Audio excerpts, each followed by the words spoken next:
चला बनवूया चिकन सुखं. तर इथे आपण चिकन घेतलं आहे, त्याला मस्त आलं लसूण पेस्ट, हळद आणि मीठ लावून मस्त मिक्स केलं आहे, जेणेकरून आपलं चिकन मस्त मॅरिनेट होतं. तिथे आपण असं कांदा घेतला आहे, कांद्याला मस्तपैकी असं चॉप करायचं. चॉप एकदम असं बारीक चिरायचं बरं का, जेणेकरून कांदा असा पटकन शिजला व परतला जातो. मग इथे आपण असं पातेल्यात तेल घ्यायचं, राईचं तेल यूज केलं आहे आपण, त्यात कांदा टाकायचा. कांद्याला असं परतायचं, जेणेकरून कांदा असं गोल्डन ब्राऊन होतो. त्यात आपलं चिकन टाकायचं. चिकनला पण मस्त असं परतायचं आणि थोड्या वेळ वाफेवर शिजवत ठेवायचं. तोपर्यंत आपण साईडला एक पतीला घ्यायचं, त्याच्यामध्ये गरम पाणी करायचं.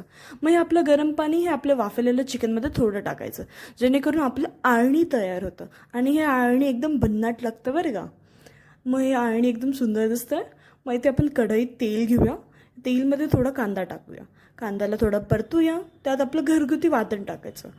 वाटण हे खोबरं, कांदा, आलं, लसूण या सगळ्यांनी बनलेलं असतं. मग वाटणला मस्तपैकी असं परतून घ्यायचं, भाजून घ्यायचं. त्याच्यामध्ये आपला चिकन मसाला टाकायचा, आपलं घरगुती लाल तिखट मसाला टाकायचा.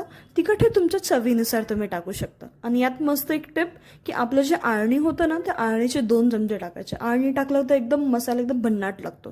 त्याच्यामध्ये चिकन टाकायचं, मस्त परतून घ्यायचं. झालं आपलं चिकन.